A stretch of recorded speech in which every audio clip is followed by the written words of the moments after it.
mimi. Leo ninaweka msingi.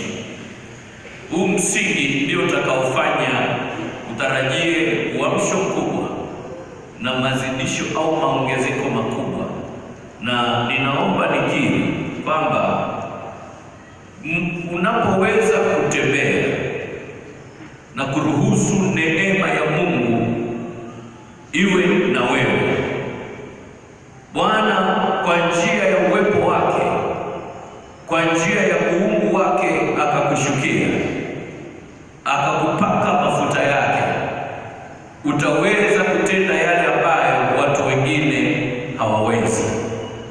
Narudia, Bwana akikupelekea uungu wake, akakupaka mafuta yake ya upako, hizo nguvu, huo uungu wake, hiyo mamlaka itakayokuwa ndani yako itatenda mambo makubwa ambayo wengine hawawezi wakayatenda.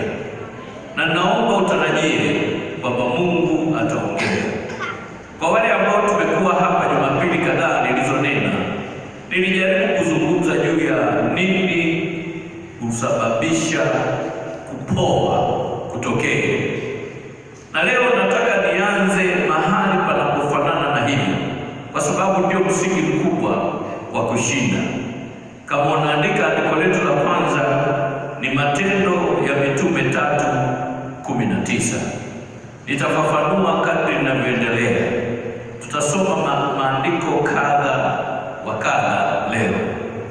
Kama una Biblia yako, Matendo ya Mitume 3:19. Haya maneno yanatoka katika kinywa cha mtume wa Mungu Petro, na yanakuwa yanaelekezwa kwa watu wenye dini waliokuja kwenye ibada, sio watu wapagani, ni watu wanaofahamu Mungu, lakini kwa namna moja au nyingine uwepo wa Mungu haupo, na watu wako hekaluni wanautafuta. Nitakapofafanua utaelewa.